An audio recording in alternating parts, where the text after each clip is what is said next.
Welcome to Brain Vision.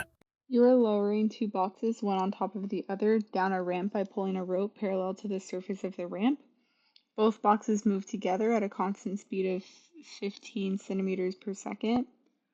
The coefficient of kinetic friction between the ramp and the lower box is, so we've mu k is 0.444, and the coefficient of static friction is 0.800.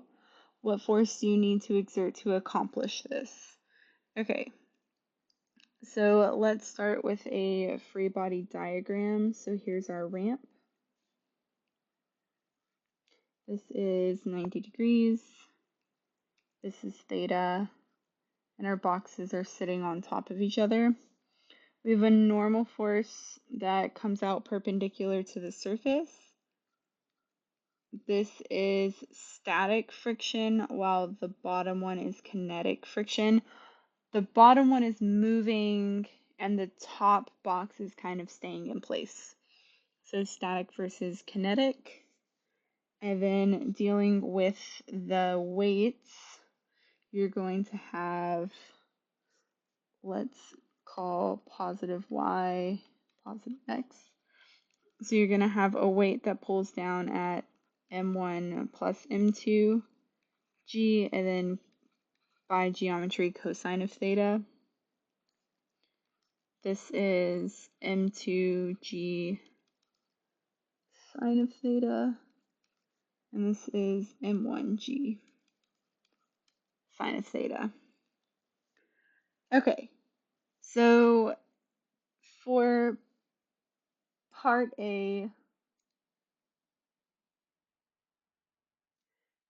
and then part B asks us the magnitude and direction of the friction force on the upper box. So we can actually start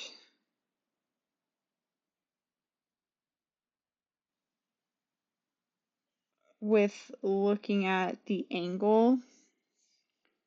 So the angle is equal to the inverse tangent of y over x. So from the figure, 2.5 meters over 4.75 meters. So it gives us an angle of 27.8 degrees. So looking at the horizontal direction, we have Newton's second law. So Fs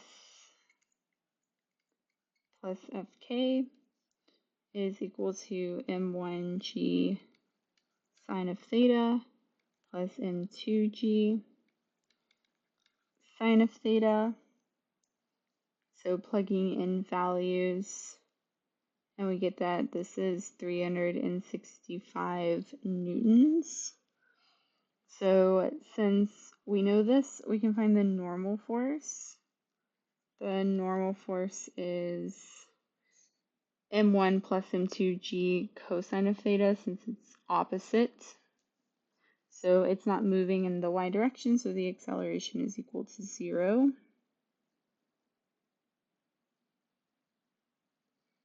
So the normal force is equal to 694 newtons.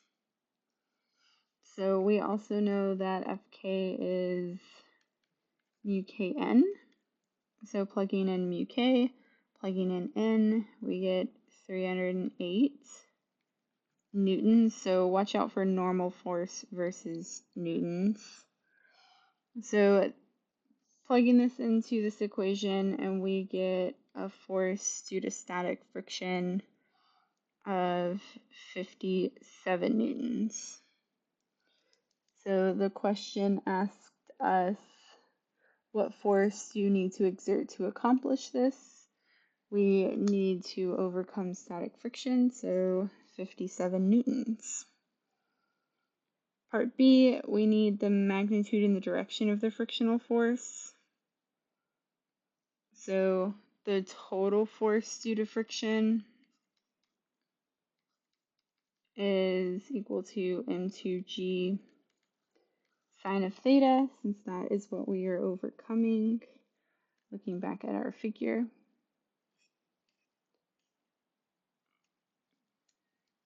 Which is equal to 146 newtons. And it needs to be going upwards.